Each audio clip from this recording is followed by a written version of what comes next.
The needle was already in my arm when everything changed. I'd been staring at the ceiling tiles, counting them to distract myself from the hollow ache in my stomach. 43 years old, and I was selling my bone marrow for $1,000. That's what rock bottom looks like. Not dramatic, not cinematic, just a fluorescent-lit room in a donation center that smelled like antiseptic and desperation. The nurse had been humming. I remember that. Some pop song from the radio, off-key but cheerful. Then the computer beeped. She stopped humming. Dr. Reeves came over, his shoes squeaking on the linoleum. He leaned toward the monitor, his face bathed in the blue glow. His expression shifted from routine boredom to confusion, then to something that looked like fear. "What's your name?" he asked, even though he'd already checked my ID twice. "Michael Carson," I said. "Is something wrong?" He didn't answer. Instead, he removed the needle from my arm with shaking hands, placed a cotton ball on the puncture site, and took 3 steps backward. That's when he hit the alarm. The sound pierced through the clinic like a scream. Red lights began rotating on the ceiling. Within seconds, 2 security guards burst through the door, hands on their belts. "Sir," Dr. Reeves said, his voice barely above a whisper, "you're not supposed to exist." The divorce papers arrived on a Tuesday. Rachel didn't hand them to me personally. That would have required her to acknowledge my existence, something she'd stopped doing 3 months prior. Instead, she left them on the kitchen counter, weighted down by her wedding ring. I stood there for 20 minutes, staring at that ring. It was a simple gold band, nothing fancy. We couldn't afford fancy when we got married 20 years ago. I'd saved for 6 months to buy it, working double shifts at the warehouse while finishing my business degree at night school. The ring was the only thing she left behind. Everything else, her clothes, her books, the photos of our kids, was gone. The house felt like a museum to a life that had been demolished. Before we get into it, don't forget to like and subscribe. And hit hype to boost this episode. Drop a comment below with your city or country. I'm always curious where viewers are joining from. My phone buzzed. A text from my daughter, Emma. "Dad, please stop calling. Mom says we need space." I'm sorry. Space. That's what they were calling it. Not abandonment, not rejection. Space. I tried calling my son, Tyler. It went straight to voicemail. His voice, recorded years ago when he was still eager to talk to me, cheerfully instructed me to leave a message. I hung up without speaking. What could I possibly say? The kitchen was too quiet. I could hear the refrigerator humming, the clock ticking, my own breathing. I grabbed my keys and left. Marcus Chen and I had built Carson & Chen Logistics from nothing. 2 guys with business degrees and a dream, working out of a storage unit we'd converted into an office. For 15 years, we were brothers, partners in every sense. I should have seen it coming. The signs were there, the private meetings with clients I wasn't invited to, the way he'd grown distant over the past year, the contracts he asked me to sign without reading them thoroughly. But I trusted him. That was my mistake. By the time I discovered what he'd done, it was too late. He'd systematically transferred company assets into a subsidiary I didn't know existed. He'd taken loans in the company's name and pocketed the money. He'd sold off our most valuable contracts and kept the proceeds. When I confronted him, he didn't even have the decency to look guilty. "It's just business, Mike," he said, leaning back in the leather chair I'd helped him pick out. "You were too soft, always worrying about the employees, about doing things the right way. I saw an opportunity." "We were partners." "Were." He smiled. "Past tense. The company's mine now. Check the paperwork. You signed over your share 6 months ago." "I never." "You did. Remember that stack of documents I said were just routine tax filings? Read the fine print next time." I lunged at him. "I'm not proud of that." Security pulled me off before I could do any real damage, and Marcus threatened to press charges if I ever came back. I walked out of the office building I'd helped finance, past employees who wouldn't meet my eyes, and into a parking lot where my 10-year-old Honda waited like a faithful dog. That night, I got the eviction notice. Marcus had stopped paying the lease on our house 6 months ago, another thing I'd signed without reading carefully. The first night at St. Anthony's shelter, I couldn't sleep. The room held 40 beds, arranged in neat rows like a military barracks. Men coughed and snored and muttered in their sleep. Someone was crying quietly in the corner. The fluorescent lights never fully turned off, just dimmed to a sickly yellow glow. I lay on my cot, staring at the ceiling, trying to understand how I'd gotten here. 43 years old, bachelor's degree, 15 years building a successful business, married, 2 kids, a house in the suburbs, and now this. The man in the bed next to mine rolled over. "First night?" I nodded. "Gets easier," he said. "I'm Jerome." "Michael." "What brought you here, Michael?" I almost laughed. What brought me here? Where would I even start? Everything, all at once. Jerome grunted in understanding. Yeah, that's usually how it happens. Not slow and steady, just... He snapped his fingers. Everything collapses. How long have you been here? 3 years. 3 years. The words hung in the air like a death sentence. But hey, Jerome said, his voice taking on a forced brightness. They got job listings posted in the common room. Day labor stuff mostly, but it's something, and the food's not bad. Better than the streets. I wanted to tell him I wasn't like the others here, that this was temporary, that I'd bounce back. But the words died in my throat because I knew, deep in my bones, I knew that I was exactly like the others. One bad month, one betrayal, one crack in the foundation, and anyone could end up here. Thanks, I said instead. Jerome rolled back over. Within minutes, he was snoring. I lay awake until dawn. The next 6 weeks blurred together into a monotonous cycle of survival. Wake at 5:30 when the shelter staff turned on the lights. Shower quickly in the communal bathroom. There were only 6 stalls for 40 men. Breakfast in the cafeteria. Oatmeal, fruit if we were lucky, bitter coffee, then the job hunt. I tried everything. I applied to management positions, citing my experience at Carson and Chen, but Marcus had gotten there first, poisoning every well. Unreliable, the whispers said. Financial irregularities. Best to avoid him. I applied for warehouse work, retail, fast food, anything. But employers could smell desperation, and they saw a 43-year-old former business owner as either overqualified or damaged goods. I took day labor when I could get it, standing in parking lots at dawn with a dozen other men, hoping a contractor would need extra hands, loading trucks, digging ditches, demolition work, cash under the table, just enough to keep going. At night, I'd return to the shelter exhausted, every muscle screaming. I'd eat whatever they served for dinner without tasting it. Sometimes I'd sit in the common room and stare at the TV, not really watching, just letting the noise fill the empty spaces in my mind. I tried calling Emma and Tyler once a week. They never answered. I left voice messages that probably sounded as desperate as I felt. Rachel changed her number. By the end of the 6th week, I'd lost 20 pounds. My clothes hung loose on my frame. I had a persistent cough I couldn't shake, and I had exactly $37 to my name. That's when I saw the flyer. It was posted on the bulletin board in the shelter's common room, half hidden behind notices for AA meetings and job listings. Bone marrow donors needed compensation. $1,000 help save lives while earning money. Safe, medical procedure, call for screening appointment. I stared at that flyer for a long time. $1,000. That could buy me a security deposit on a cheap apartment, get me out of the shelter, give me a foundation to rebuild from. Jerome appeared at my shoulder. You thinking about it? Maybe. Is it safe? Did it myself 2 years ago. Little sore afterwards, but nothing terrible. Money's real. He paused.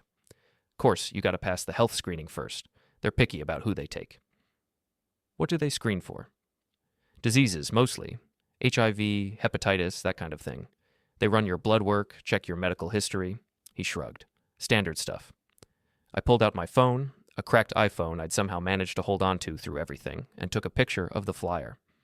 That night, lying on my cot, I called the number. The donation center was in a professional building on the east side of town. I took 2 buses to get there, arriving 30 minutes early because I couldn't afford to miss this opportunity. The waiting room was clean, modern, filled with leather chairs and magazines I didn't read. Soft music played from hidden speakers. It felt like a different world from the shelter, from the streets, from everything my life had become. Michael Carson?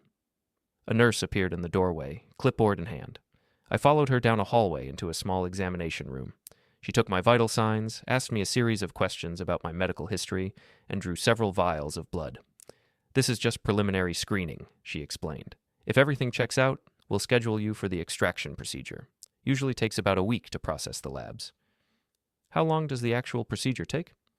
About an hour. You'll be awake, just local anesthesia. Some people feel tired afterwards, maybe a little sore, but most donors go home the same day. She left me with a stack of consent forms to read and sign. I went through them carefully this time, remembering Marcus's betrayal. But everything seemed straightforward. They explained the risks, the process, the compensation. I signed. 3 days later, they called. Mr. Carson, your preliminary screening looks good. Can you come in Friday at 2 o'clock? Friday, that was tomorrow. I'll be there, I said. I showed up clean, wearing the best clothes I had left. A button-down shirt and khakis I'd kept in a storage locker. I wanted to look presentable, like I was worth the $1,000 they were going to pay me. The same nurse from before checked me in. "Right on time, Mr. Carson. Let's get you set up." She led me to a different room, larger than the examination room, with medical equipment I didn't recognize. Dr. Reeves was already there, reviewing something on a computer. "Mr. Carson," he said without looking up, "have a seat on the table. We'll get started in just a moment." I sat. The paper cover crinkled beneath me. The nurse swabbed my arm with something cold and prepared the needle. "You'll feel a pinch," she said, "and then just try to relax. The extraction takes about 45 minutes. The needle slid in. I winced but didn't complain. I'd endured worse over the past few weeks. Dr. Reeves typed something into the computer. I heard the machine whir to life, felt a strange pulling sensation in my bones. The nurse started humming, some pop song I vaguely recognized. I counted ceiling tiles. There were 48. That's when the computer beeped. Dr. Reeves stared at the screen for what felt like an eternity. Then he looked at me, really looked at me, like he was seeing me for the first time. "What's your name?" he asked. "Michael Carson. You have my file right there. Your full name, middle name included. Michael James Carson. Date of birth? March 15th, 1982. His jaw tightened. He removed the needle from my arm, his hands shaking slightly. Then he backed away and hit the alarm. The red lights started spinning. The siren wailed. Security burst through the door, hands on their weapons. "What's happening?" I demanded. "What's wrong?" "Stay calm, sir," one of the guards said. "Don't move." Dr. Reeves picked up the phone. "I need you to contact federal authorities. Yes, now. We have a situation." My heart hammered in my chest. "I don't understand. What situation? What did I do?" He hung up the phone and turned to me. His face was pale. "Mr. Carson, according to our database, your DNA matches a profile in the Federal Mortality Registry. What does that mean?" "It means you're registered as deceased, officially dead, died in 1981. I laughed. I couldn't help it. The absurdity was too much. "That's impossible. I'm 43. I was born in 1982. I'm obviously not dead." "I understand this doesn't make sense," Dr. Reeves said carefully. "But the system has flagged your DNA as matching someone who died 44 years ago. And there's something else." "What?" "Your DNA also matches a missing child, a cold case from 1981.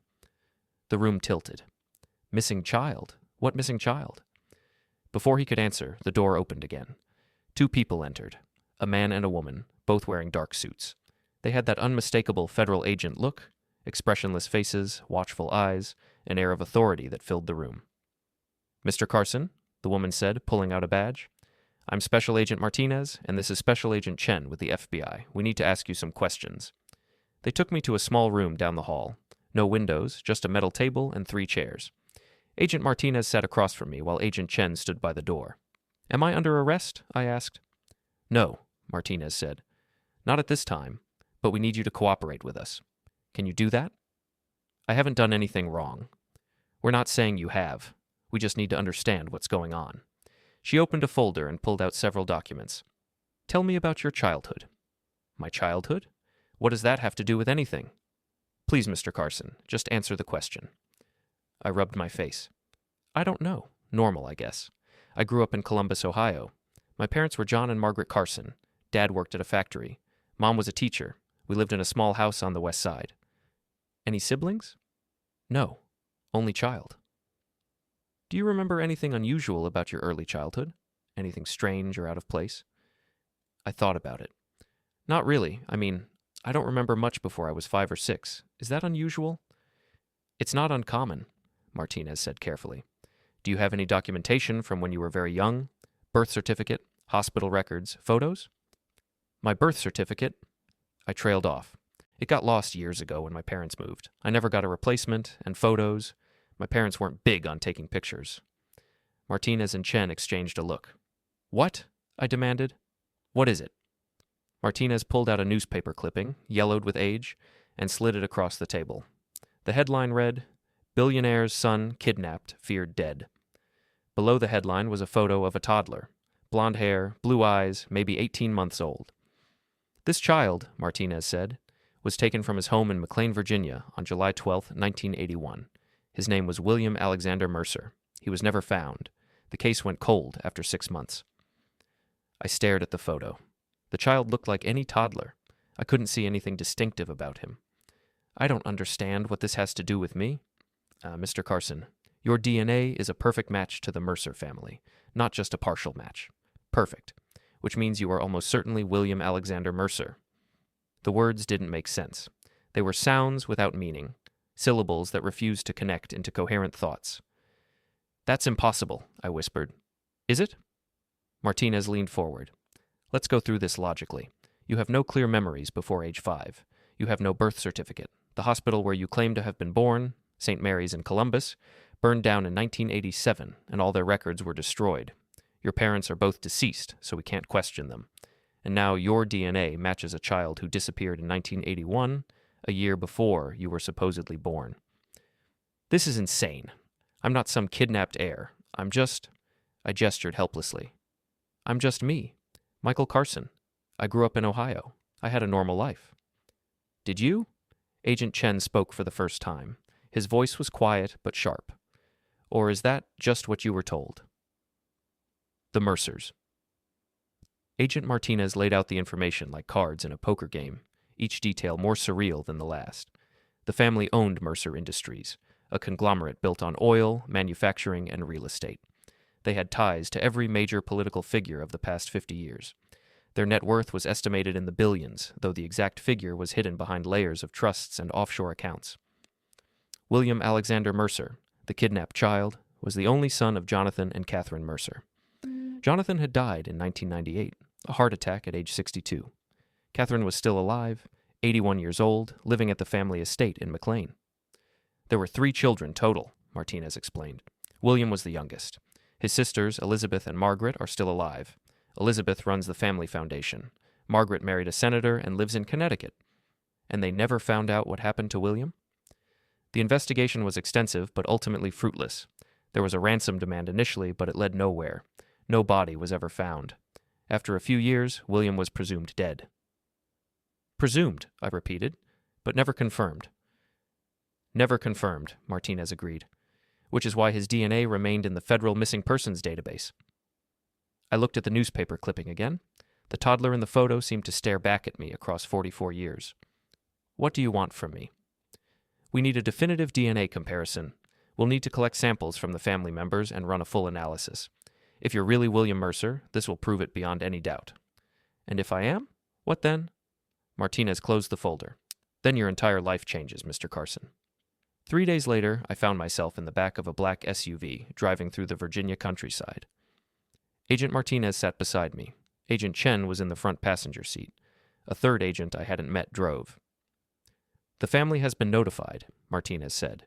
Mrs. Mercer insisted on meeting you before the DNA test. She wants to see you in person. What did you tell them about me? Just that we have a potential match.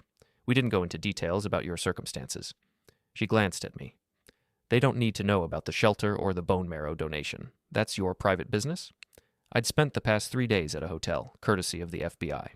They'd bought me new clothes, given me time to process everything.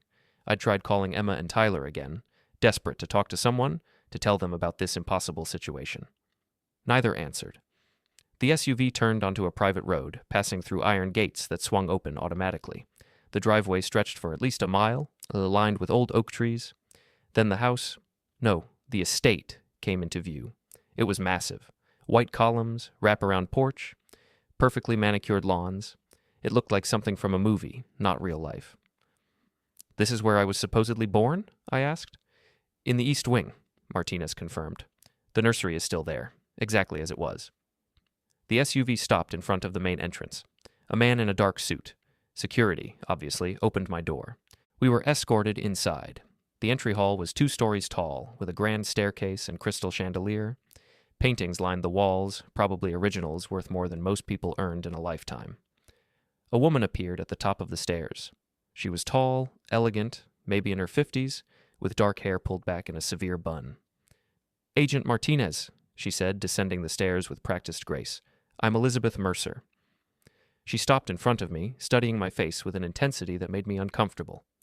You look like my father, she said finally, the eyes especially. I didn't know how to respond to that. My mother is waiting in the sitting room, Elizabeth said. Please follow me. We walked through a series of hallways, each more ornate than the last, until we reached a room filled with afternoon sunlight. An elderly woman sat in a wheelchair near the window, a blanket over her lap despite the warm day. "Mother," Elizabeth said softly. "He's here." Catherine Mercer turned her head. She was frail, her skin thin as tissue paper, but her eyes were sharp and alert. Those eyes locked onto mine, and her hand flew to her mouth. "Oh my God," she whispered. "Oh my God, Jonathan, he has your eyes." She began to shake. Elizabeth rushed to her side, but Catherine waved her away. "Bring him closer, please." I approached slowly, feeling like an imposter. This woman had lost her son 44 years ago. I couldn't imagine the pain she'd endured. And now here I was, a stranger who might or might not be that lost child, stirring up all those old wounds. She reached out a trembling hand and touched my face. "You have his eyes," she repeated, "and your father's chin. Oh, William, my William." "Mrs. Mercer," I said carefully, "we don't know yet if I'm really your son. The DNA test—" "I know my child," she interrupted, her voice gaining strength. "A mother knows. You're him. You're my boy." Agent Martinez stepped forward. "Mrs. Mercer, we'd like to proceed with the DNA comparison as soon as possible. We'll need samples from you and your daughters." "Of course, whatever you need." Catherine's eyes never left my face. "Tell me about yourself. Where have you been all these years? Who raised you?" And so I told her. Not everything. I left out the worst parts about the shelter and the desperation. But enough. I told her about John and Margaret Carson, about growing up in Ohio, about believing I had a normal childhood. I told her about my own family, my own children. She listened intently, occasionally wiping tears from her eyes. When I finished, she said, "And you had no idea? They never told you?" "Never. As far as I knew, they were my real parents." "Someone took you from us," Catherine said, her voice hardening. "Someone stole my baby and gave him to strangers to raise. When we find out who did this—" "Mother," Elizabeth interrupted gently, "let's focus on the DNA test first. Then we can worry about the past." Catherine nodded, but I could see the anger simmering beneath her grief. The DNA collection took less than an hour. Medical technicians arrived with their equipment, took cheek swabs from me, Catherine, and both daughters. The samples were packaged carefully and taken away for analysis. "Results in 48 hours, Martinez told me as we prepared to leave. Maybe sooner." Catherine grabbed my hand as I stood to go. "Promise me you'll come back. Promise me, William." I couldn't bring myself to correct her, to remind her that I might not be William. The hope in her eyes was too fragile, too precious. "I promise," I said. The next 2 days were the longest of my life. I stayed at the hotel, watching mindless television and pacing the room. Agent Martinez had confiscated my phone, something about securing the investigation, so I couldn't even distract myself with internet browsing. Thoughts spun through my mind like a hurricane.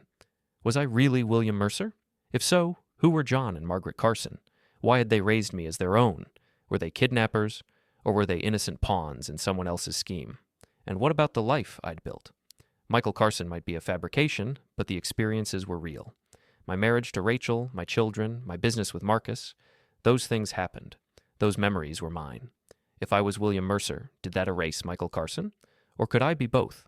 On the morning of the third day, Agent Martinez knocked on my door. Her expression was unreadable. "The results are in," she said. "You need to come with me." We drove back to FBI headquarters in downtown D.C. She led me to a conference room where Agent Chen and several other officials waited. A woman I didn't recognize stood at the head of the table. She was older, maybe 60, with gray hair and the bearing of someone used to authority. "Mr. Carson," she said, "I'm Director Hawkins. Please have a seat." I sat. My hands were shaking. "We've completed the DNA analysis," Director Hawkins continued. "The results are conclusive. You are a biological match to Catherine Mercer. You are her son, William Alexander Mercer." The room seemed to tilt. I gripped the edge of the table to steady myself. "There's no doubt," she added. "The probability of match is 99.999%. For all practical purposes, you are William Mercer." "I don't understand," I managed to say. "How is this possible? Who were the people who raised me?" "That's what we need to figure out," Agent Chen said. "We're launching a full investigation into John and Margaret Carson. We've already started pulling records, trying to trace their backgrounds." "They're dead," I said. "Both of them. Dad died when I was 25. Heart attack. Mom died 6 years later. Cancer." "We know, but their past might hold answers." Chen opened a laptop and turned it toward me. Did your parents ever mention living in Virginia or having any connection to the Mercer family? Never. They always said they'd lived in Ohio their whole lives. What about relatives? Did you have grandparents, aunts, uncles? I shook my head. They said their families were small. Both sets of grandparents died before I was born. No siblings. It was just the three of us. Martinez and Chen exchanged another one of those loaded looks. What? I demanded. What does that mean? It means, Martinez said carefully, that someone went to great lengths to isolate you, to make sure there were no other voices, no one who might ask inconvenient questions. The implication sank in slowly, my entire childhood, carefully constructed to keep me from the truth. We need to dig deeper into the original kidnapping investigation, Director Hawkins said. There's something we haven't told you yet, Mr. Carson, something that was never made public. What? The nanny who was watching you the night you disappeared, she vanished, too. Her name was Susan Hartley, 23 years old, worked for the family for 6 months. After you were taken, she was never seen again. You think she was involved? We always suspected she was, but we could never prove it. No body, no evidence, no trail. She just vanished into thin air. Hawkins paused. Until now. She pulled out another photo and slid it across the table. It was a woman in her 20s, dark hair, pleasant face. She looked vaguely familiar, but I couldn't place her. This is Susan Hartley, Hawkins said. Do you recognize her? I studied the photo. There was something about the eyes, the shape of the face, and then it hit me. Oh my God, I whispered. That's my mother. That's Margaret Carson. The pieces started falling into place, each one more devastating than the last. Agent Chen pulled up more files on his laptop. Margaret Carson was born Margaret Hartley in 1958. Changed her name to Carson in 1982, shortly after you were born, or rather, shortly after you would have been approximately 18 months old. John Carson was born John Miller in 1956, Martinez added. Also changed his name in 1982. They got married in a courthouse in Columbus, Ohio, on March 1st, 1982. No family present, no witnesses except court employees. I stared at the photos of the two people who raised me, seeing them with new eyes. So they kidnapped me, just took me and raised me as their own? It appears so, yes. But there are still questions. Why did they do it? Were they paid? Were they coerced? And how did they pull it off? The Mercers were wealthy, I said. Was it for ransom? That's what we thought initially, Hawkins said. But there was a ransom demand, remember? It was made 3 days after you disappeared. The Mercers paid $2 million, following the instructions to the letter, but you were never returned, and the money vanished into offshore accounts that led nowhere. So it was about money. Maybe, or maybe the ransom was misdirection, a way to make it look like a typical kidnapping when it was actually something else. Something else? Like what? Hawkins hesitated. There's one more thing you need to know. Something we discovered when we started digging into the Mercer family history. She pulled out yet another document, this one much older. It was a will, dated 1980. This is Jonathan Mercer's will, written a year before you were taken. In it, he left his entire estate to his children, split equally 3 ways, Elizabeth, Margaret, and William. But there was a clause. She pointed to a specific paragraph. I leaned in to read. In the event that any of my children should predecease me, their share shall be divided equally among the surviving children. I don't understand, I said. It means if you died, or if everyone thought you died, your sisters would inherit your share. They'd each get 50% instead of 33%. The implication was staggering.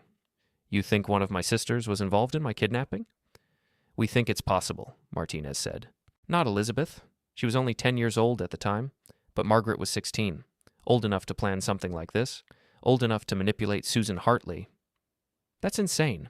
Why would someone do that to their own brother? Money, Chen said simply. Billions of dollars worth of motivation. I sat back, my mind reeling. So what you're saying is that my sister Margaret orchestrated my kidnapping so she could inherit a larger share of the family fortune, and she convinced the nanny, my mother, Margaret Carson, to take me and disappear? It's a working theory, Hawkins said. We don't have proof yet, but we're going to find it. What about John Carson? Where does he fit in? We're still investigating. He might have been Susan Hartley's boyfriend, or he might have been hired muscle. We don't know yet. I thought about the man who raised me. Quiet, hard-working John Carson, who taught me to throw a baseball and helped me with my homework and worked overtime to pay for my education. Was that all a lie? Was he just playing a role? They loved me, I said quietly. Whatever they did, whatever they were part of, they loved me. I know they did. Martinez's expression softened. I believe you. People are complicated. They can do terrible things and still care about the people in their lives. It doesn't excuse what they did, but it doesn't mean their love wasn't real either. Over the next week, the FBI investigation kicked into high gear. They found John Carson's employment records, tracing him back to 1982. Before that, he'd worked odd jobs under his real name, John Miller. Nothing remarkable, nothing suspicious. Margaret Carson's past was more interesting. Before becoming Susan Hartley, there was no record of her existence. It was as if she'd been created specifically to infiltrate the Mercer household. She had fake credentials, Chen told me during one of our many meetings. Fake references, fake employment history. Someone with resources set this up for her. Professional forgers, probably. So this was planned well in advance? Months at minimum, maybe years. They also found the house where I grew up in Columbus. It had been sold years ago, after my mother died. The new owners had no connection to the case. But investigators searched it anyway, looking for clues. They found something in the basement. A locked box hidden behind a false wall. Inside, documents, photos, letters. Agent Martinez brought them to me at the hotel. These belonged to your mother, she said, laying them out on the desk. Margaret Carson, we found them in the house. I picked up the first photo. It showed a young Margaret Carson, Susan Hartley, standing in front of the Mercer estate. She looked nervous, excited. On the back, someone had written, First day of work, July 1981. The next photo showed her holding a toddler. Me, William. I was laughing, reaching for the camera. She was smiling down at me. She cared about you, Martinez said softly. Even then. I found a letter, handwritten, dated July 15th, 1981, 3 days after the kidnapping. Dear Maggie, I don't know if I can do this. He cries for his mother every night. He keeps saying mama and reaching for someone who isn't there. I hold him and tell him it's okay, but he knows. Even at his age, he knows something is wrong. You promised this would be quick. You said we'd just take him for a few days, make it look like a kidnapping, and then return him once the ransom was paid. But now you're saying we have to keep him, that we have to disappear. I don't understand why. Please explain this to me. Please. S. Maggie, I said. Margaret Mercer. Yes, it confirms our theory.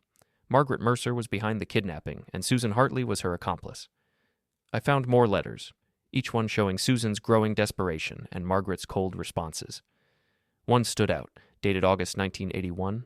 Susan, stop being sentimental. You took the money. You agreed to this. If you can't handle it, that's your problem, not mine. You need to disappear completely. Change your name, start over somewhere far away. I've arranged new identities for you and John. Use them, and raise the child well. Give him a good life. That's the least you can do, M. I set the letter down, my hands shaking. So Margaret Carson, Susan, she wanted to return me, but my sister wouldn't let her. That's what it looks like, yes. And she kept me anyway, raised me, loved me. Yes. I thought about my mother, the woman I called Mom for 43 years. She'd been scared and trapped and manipulated, but she'd made the best of it. She'd given me a childhood, a home, a family. What happened to the ransom money? I asked.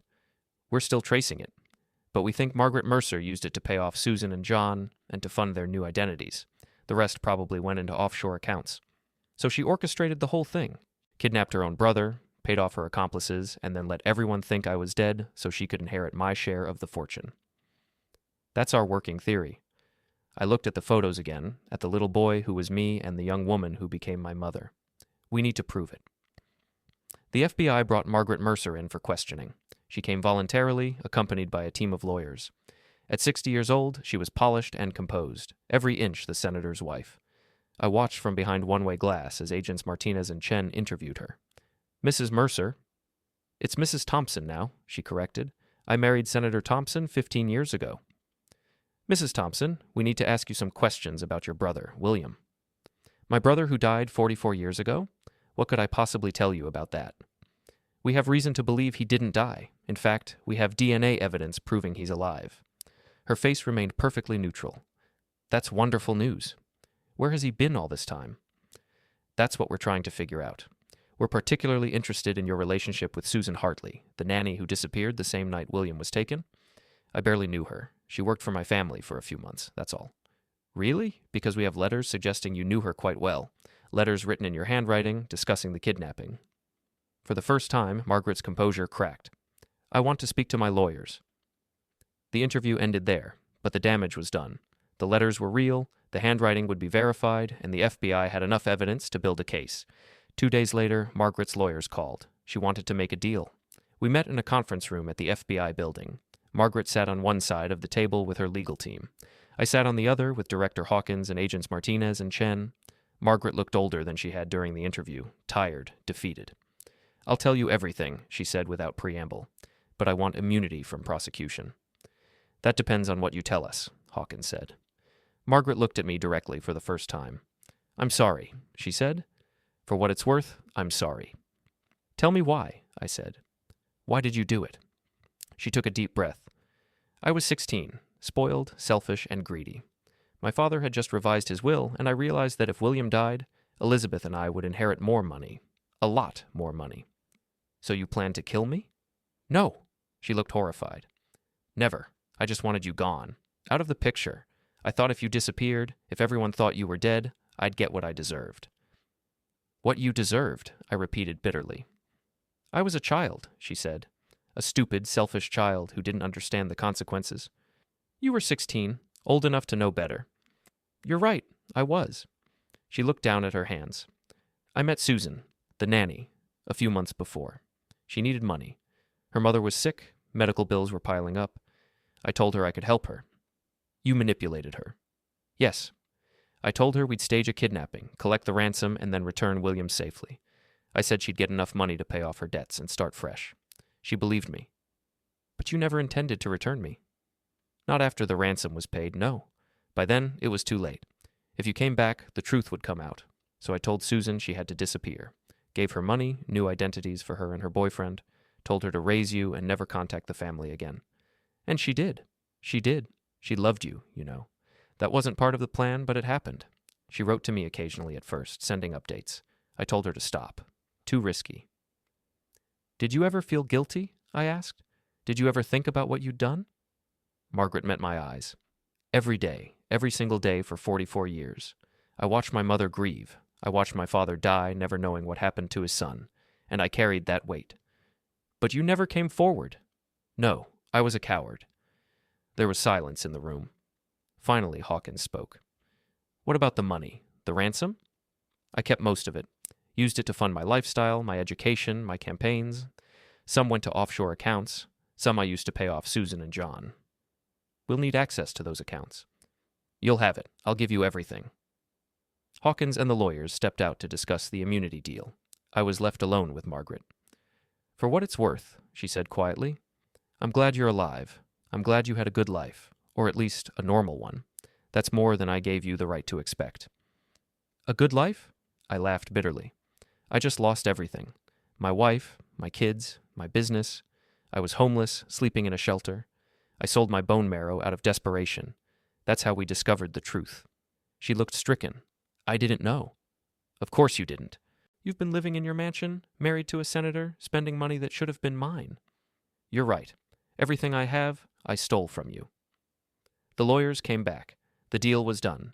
Margaret would provide full cooperation and restitution in exchange for immunity from prosecution. As she stood to leave, she paused. I know you'll never forgive me. I don't expect you to. But I hope someday you can find peace. I didn't respond. I watched her leave, feeling nothing but exhaustion. Catherine Mercer insisted on a family gathering at the estate.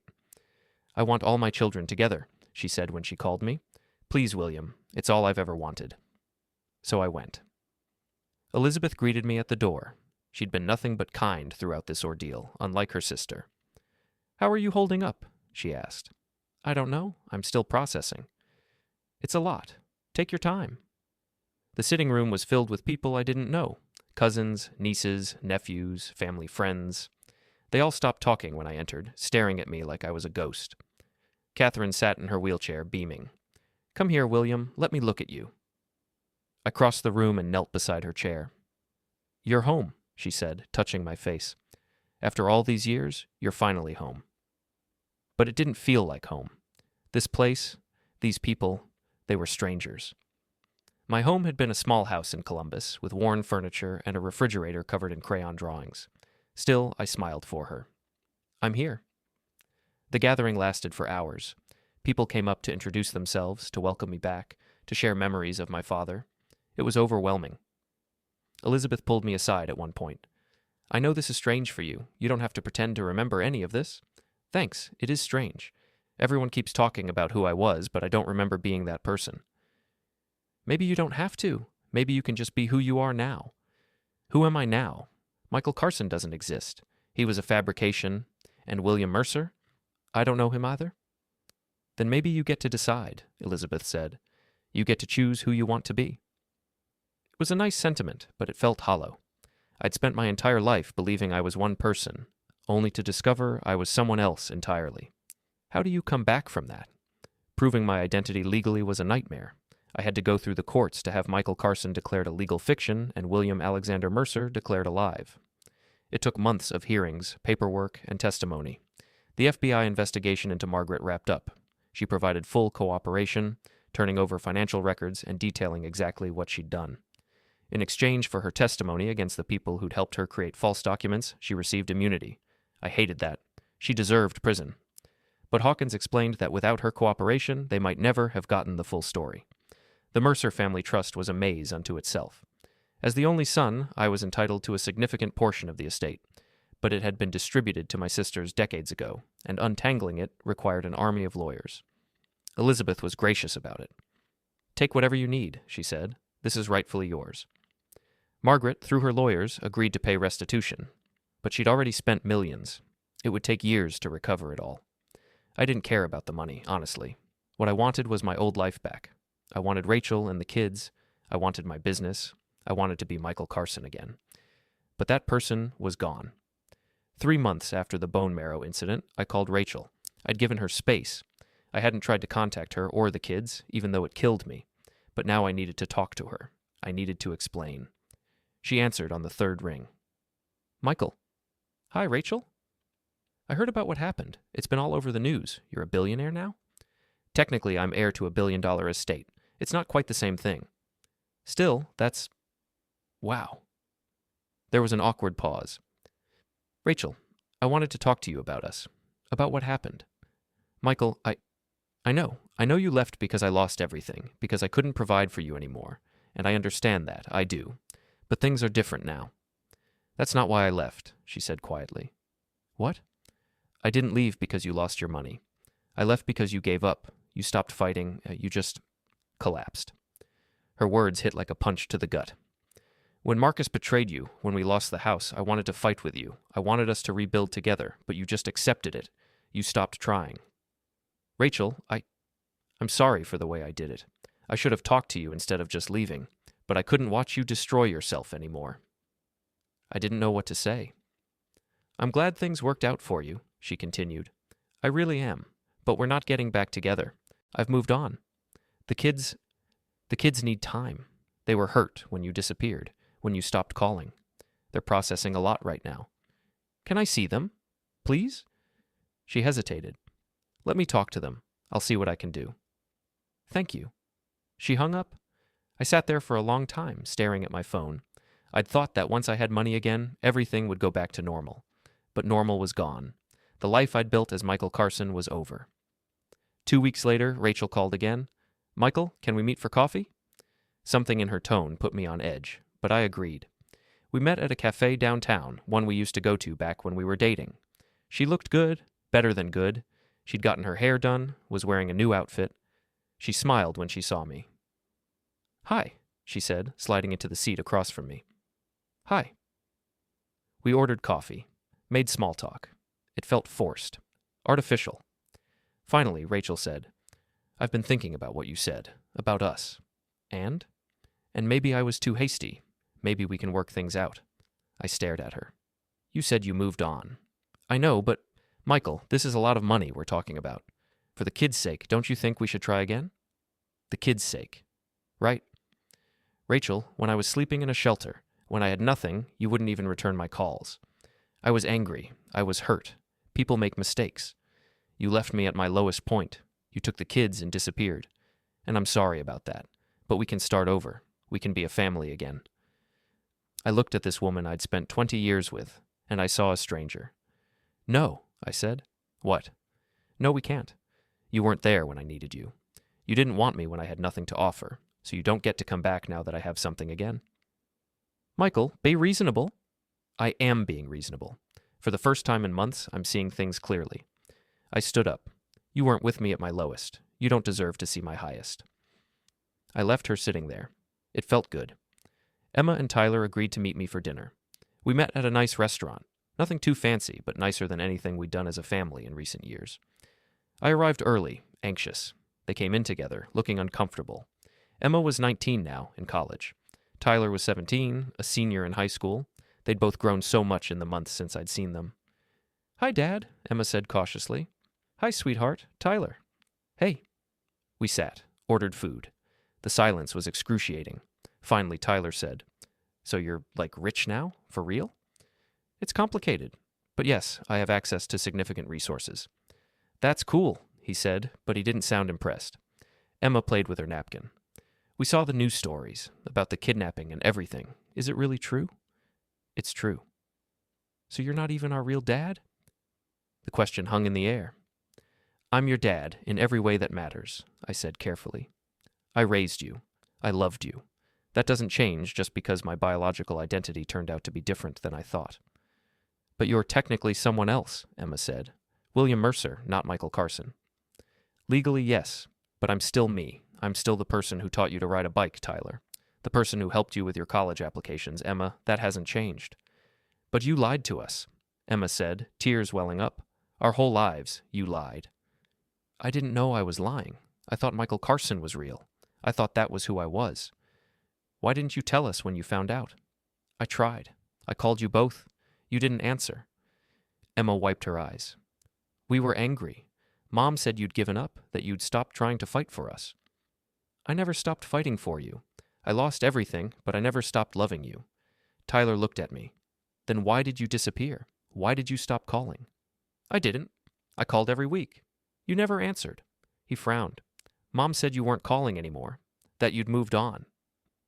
The pieces clicked into place. Rachel had been screening their calls, telling them I wasn't trying to reach out. I never stopped, I said. Not once. You're my kids. I would never abandon you. Emma started crying harder. I'm sorry. I should have called you back. I should have... Hey, it's okay. I reached across the table and took her hand. You were hurt and confused. That's natural. We talked for 2 hours. I told them everything, the shelter, the bone marrow donation, the FBI investigation, the Mercer family. They listened, asked questions, started to understand. By the end of dinner, something had shifted. We weren't back to normal, but we were talking. That was a start. As we left the restaurant, Tyler hugged me. I missed you, Dad. I missed you too, buddy. Emma hugged me next. Can we do this again, regularly? Anytime you want. I'm not going anywhere. And I meant it. Satanis seat. 6 months after the bone marrow incident, Agent Martinez called. There's something you need to see, she said. Can you come to the office? I drove to FBI headquarters, curious. The investigation had wrapped up months ago. What could they possibly need to show me now? Martinez met me in the lobby and escorted me to her office. On her desk was a sealed envelope, yellowed with age. We found this in the original case files, she explained. It was marked as evidence, but never opened. We think it was overlooked during the initial investigation. What is it? A letter, written by your biological mother, Catherine Mercer, in 1981, right after you were taken. She handed me a pair of gloves. You should be the one to open it. I carefully broke the seal and pulled out a single sheet of paper, covered in elegant handwriting. To whomever finds this letter, my name is Catherine Mercer. Today is July 15th, 1981. 3 days ago, my son William was taken from his nursery. The FBI is investigating, but I fear they won't find him. There are too many secrets in this family, too many people with too much to lose. If you're reading this, I pray it's because William has been found. I pray he's alive and well. To my son, if you ever read this, I want you to know that you were loved. From the moment you were born, you were the light of my life. Your father and I treasured every second with you. I don't know why someone took you.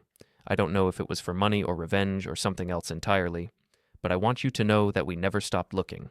We never stopped hoping. Even if we never find you in this life, I believe we'll find each other in the next. A mother's love doesn't end with death. It transcends time and space and circumstance. I'm writing this on your 2nd birthday. We would have had a party. Cake and balloons and presents. Instead, I'm sitting in your empty nursery, holding your favorite stuffed bear, praying for a miracle. If you're reading this, that miracle happened. Come home, William. No matter how long it takes, no matter how far you've gone, come home. Your family is waiting. All my love, your mother, P.S. I always knew you'd find your way home. I read the letter 3 times, tears streaming down my face. Martinez quietly left the room to give me privacy. My mother, Catherine, had written this when I was just a toddler. She'd sealed it and put it in the evidence files, a message in a bottle sent across time. And now, 44 years later, I'd found it. That night, I sat in my apartment, a nice place in Georgetown, paid for by the Mercer Trust, and thought about everything that had happened. 6 months ago, I'd been Michael Carson, broke, homeless, desperate. Today, I was William Mercer, heir to billions, member of one of the most powerful families in America. But who was I really? I thought about John and Margaret Carson, the people who raised me. They'd made terrible choices, been part of a criminal conspiracy. But they'd also loved me. They'd given me a home, a childhood, values that shaped who I became. I thought about Catherine Mercer, my biological mother, who'd spent 44 years grieving a lost child, who'd held on to hope even when hope seemed foolish. I thought about Emma and Tyler, my kids, who were slowly letting me back into their lives. I thought about Rachel, who'd revealed her true nature when times got hard. And I thought about the man I'd been and the man I was becoming. My phone rang. It was Elizabeth. "Hey," she said. "How are you doing?" "I'm okay, just thinking." "About?" "Identity. Who I am, who I want to be." "And what did you decide?" I smiled. "I decided I don't have to choose. I'm both. I'm Michael Carson, who built a business and raised a family and survived losing everything. And I'm William Mercer, who was taken from his family and found his way back. Both of those people are real." "I like that answer," Elizabeth said. "So what now?" "Now I figure out what comes next. I have resources I never dreamed of. I should do something meaningful with them." "Like what?" "I'm thinking about starting a foundation, something to help people who are where I was 6 months ago, homeless, desperate, at rock bottom. I know what that feels like. Maybe I can make a difference." "Dad would be proud of you," Elizabeth said softly. "He always believed in helping others. I wish I'd known him. You can know him through us, through his work, his legacy, and through the values he passed down." We talked for another hour, planning the foundation, discussing next steps. By the time we hung up, I felt something I hadn't felt in months: hope.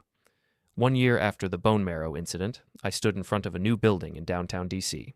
The sign above the door read, "The Michael Carson Foundation for Second Chances." Inside, we had resources for homeless individuals, job training programs, counseling services, and emergency financial assistance. Everything I'd wished for during my time at the shelter. Catherine, now 82 and increasingly frail, had come for the opening ceremony.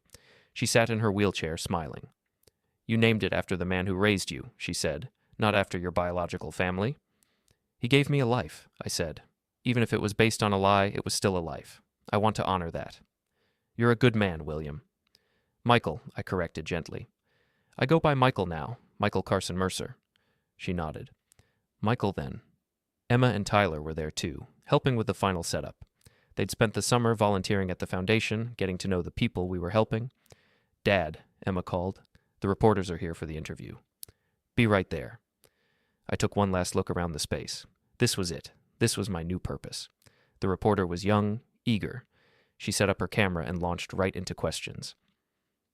"Mr. Carson Mercer, you've had quite a journey, from homeless to billionaire in less than a year. What does that feel like?" "It feels surreal," I said, "but also like it was meant to happen. If I hadn't lost everything, I wouldn't have been desperate enough to sell my bone marrow, and if I hadn't done that, I never would have discovered the truth about my identity." "Do you see it as fate?" "I see it as a chance to help others. I know what rock bottom feels like. I know the desperation, the hopelessness. This foundation is my way of giving back, of making sure others don't have to suffer the way I did." "What would you say to people who are currently at rock bottom?" I thought about that day at the donation center, the alarm blaring, my entire world about to change. I'd say, don't give up. Even when everything seems lost, even when you can't see a way forward, keep going. Your story isn't over. Sometimes the darkest moments lead to the biggest transformations. And what about your sister, Margaret, the one who orchestrated your kidnapping? I've forgiven her, I said. It was true. It had taken time, therapy, and a lot of soul-searching, but I'd let go of the anger. She made terrible choices when she was young. She spent her life regretting them. Holding on to hatred only hurts me, not her. That's very mature of you. I've learned that life is too short to carry grudges. I'd rather spend my energy building something positive. The interview wrapped up. As the reporter packed her equipment, Catherine beckoned me over. There's something I want to give you, she said. She pulled out a small box and handed it to me. Inside was a watch, old but well-maintained. This was your father's, she said. He wore it every day. I want you to have it. I turned the watch over. Engraved on the back were the words, "To William, with love. May you always find your way home." He had it engraved right after you were born, Catherine said. He was going to give it to you when you turned 18. I put the watch on. It fit perfectly. Thank you, I said. No, thank you. You came back to me. After all these years, my boy came home.